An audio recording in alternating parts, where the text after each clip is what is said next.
എൻ്റെ പ്രിയപ്പെട്ട സഹോദരങ്ങളെ, ഓർത്ത് വയ്ക്കുക, നമ്മുടെ ജീവിതം, നമ്മൾ ഓരോരുത്തരും ഓരോ ജീവിത സാഹചര്യങ്ങൾ ഇങ്ങനെ കണ്ടുകൊണ്ടിരിക്കുകയാണ്. നമ്മളതിനെയൊക്കെ അതിജീവിച്ചുകൊണ്ടിരിക്കുകയാണ്. നമുക്ക് ബലം നൽകേണ്ടതും നമ്മളെ ശക്തിപ്പെടുത്തേണ്ടതുമായ ഏറ്റവും വലിയ കാര്യം ഇതാണ്. നമുക്ക് പ്രത്യാശിക്കാൻ ഇപ്പോൾ ഒരാൾ മാത്രമേ ഉള്ളൂ. ആര്? ഈശോ. ലോകം ചിലപ്പം നമ്മളെ കളിയാക്കും. ഇത് ഇത്രയും കാലം പ്രാർത്ഥിച്ചിട്ട് എന്തായി?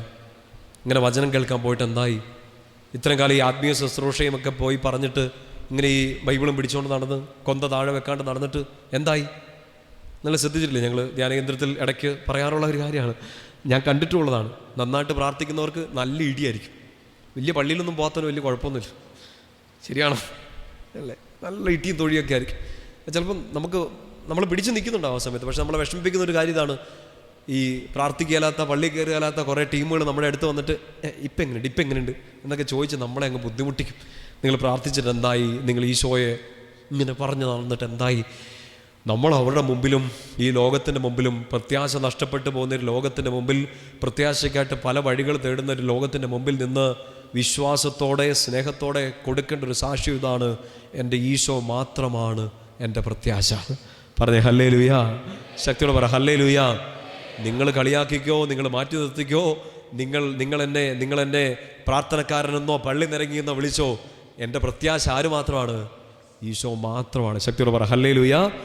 ആ വചനഭാഗത്തിൻ്റെ തൊട്ട് മുമ്പ് 17-ാമത്തെ അധ്യായത്തിൻ്റെ 5 മുതലുള്ള വാക്യങ്ങൾ, കർത്താവിൽ ആശ്രയിക്കുന്നവരും ആശ്രയിക്കാത്തവരും തമ്മിലുള്ളൊരു വ്യത്യാസമുണ്ട്. കർത്താവിനെ പ്രത്യാശ വയ്ക്കുന്നവരും കർത്താവിലല്ലാതെ മനുഷ്യശക്തിയിൽ പ്രത്യാശ വയ്ക്കുന്നവരും തമ്മിലുള്ള ഒരു വ്യത്യാസത്തെക്കുറിച്ച് വചനം പറഞ്ഞു തരുന്നത് ഇങ്ങനെയാണ്. ജെറമ്യാ പ്രവാചകന്റെ പുസ്തകം 17-ാമത്തെ അധ്യായം അതിൻ്റെ 5 മുതലുള്ള വാക്യങ്ങൾ ശ്രദ്ധിച്ച് കേൾക്കുക.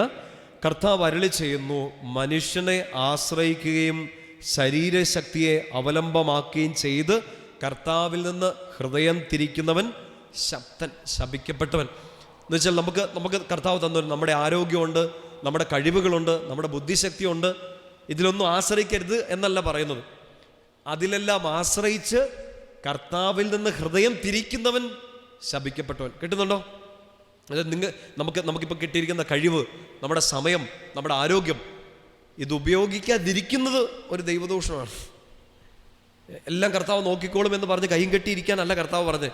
നമ്മൾ അധ്വാനിക്കണം, നമ്മൾ പ്രാർത്ഥിക്കണം, നമ്മൾ ചെയ്യേണ്ടതെല്ലാം നമ്മൾ ചെയ്യണം. കർത്താവ് അങ്ങനെ അധ്വാനിക്കുന്നവരെ ഇരട്ടിയായിട്ട് അനുഗ്രഹിക്കുകയും ചെയ്യും. പറഞ്ഞേ ഹല്ലേലൂയാ. പഴയ നിയമത്തിൽ ഒരു സുന്ദരമായ വചനഭാഗമുണ്ട്, നിങ്ങൾ എടുക്കണമെന്നില്ല.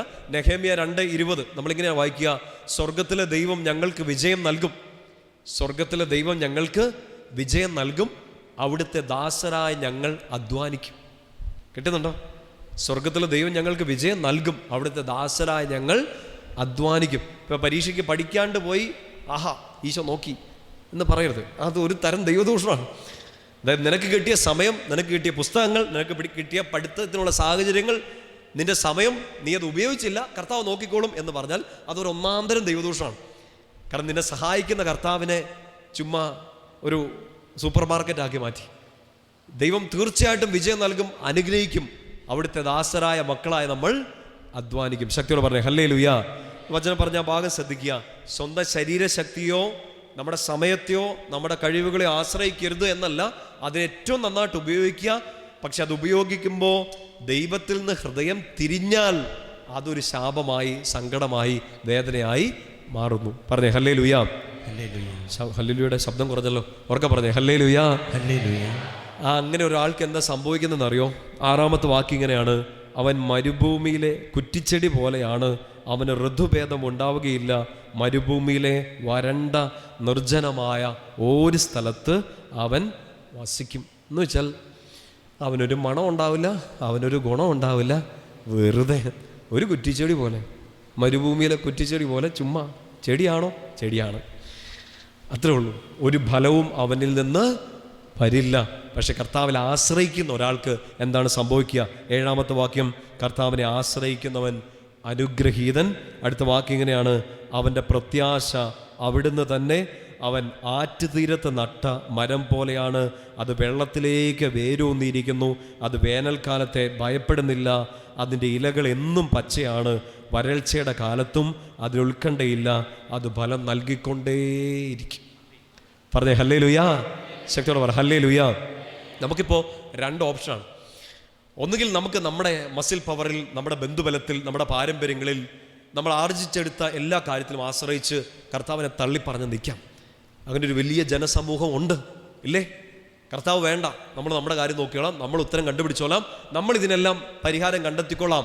അങ്ങനെ ഒരാളെ വചനം വിളിക്കുകയാണ് മരുഭൂമിയിലെ കുറ്റിച്ചെടി. നീ അവിടെ നിൽക്കത്തേ ഉള്ളൂ. പക്ഷേ ഈ താണുകിടക്കുന്ന അവസ്ഥയിൽ, ഈ ദാരിദ്ര്യത്തിൽ, ഈ പരാജയത്തിൽ, ഈ രോഗത്തിൽ കർത്താവെ അങ്ങ് മാത്രമാണ് എൻ്റെ പ്രത്യാശ എന്ന് പറഞ്ഞു നിൽക്കുന്ന എന്നെ, നിങ്ങളെ, നമ്മൾ ഓരോരുത്തരെയും നോക്കി വചനം പറയാണ്, നീ അനുഗ്രഹിക്കപ്പെട്ട ജീവിതമാണ്. നീ ഫലം തന്നുകൊണ്ടേയിരിക്കും. കിട്ടുന്നുണ്ടോ? ഫലം തരും, തീർന്നു? നോ, ഫലം ഇങ്ങനെ വന്നുകൊണ്ടിരിക്കും, നിർത്താതെ ഫലം ചൂടിക്കൊണ്ടിരിക്കും. ശക്തിയോടെ പറ ഹല്ലേലൂയ, ശക്തിയോടെ പറ ഹല്ലേലൂയ.